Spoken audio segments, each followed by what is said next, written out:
Israel's relentless bombing of Gaza continues. This was once the Babel building in Gaza City. Government officials in Gaza confirmed the deaths and names of 7 Palestinian journalists who've been killed since Hamas's violent incursion and Israel's retaliatory airstrikes on the Gaza Strip. Aid agencies are calling for a humanitarian corridor for Palestinians in Gaza.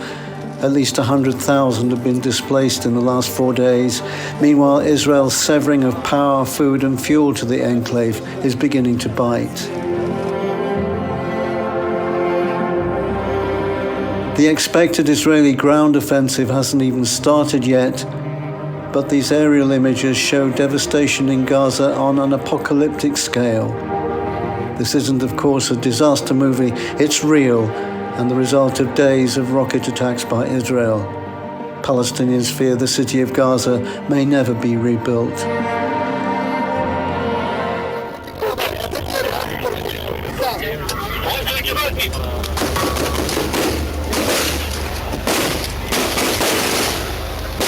The Israeli Defense Force says it's now secured the border between Gaza and Israeli-held territory breached on Saturday. 1,500 Hamas militants' bodies have been recovered. Just how dangerous an operation is seen in this footage from Kibbutz Niram.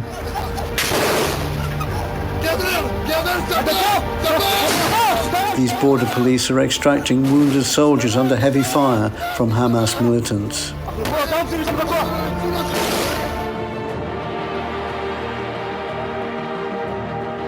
This latest round of violence between Israel and Hamas is even more devastating through the wide circulation on social media of images from the assault. This just-released dashcam footage of Hamas militants firing at a vehicle fleeing the Supernova music festival near Kibbutz Reem in the Negev desert. Up to 250 young Israeli and foreign partygoers were gunned down by Hamas militants at the festival after they stormed Israel on motorbikes, pickup trucks, speedboats and motorized gliders. Hamas will understand that by attacking us, they've made a mistake of historic proportions. We will exact a price that will be remembered by them and Israel's other enemies for decades to come. The savage attacks that Hamas perpetrated against innocent Israelis are mind-boggling, slaughtering families in their homes, massacring hundreds of young people at an outdoor festival, kidnapping scores of women, children, and elderly, even Holocaust survivors. Hamas terrorists bound, burned, and executed children. They are savages.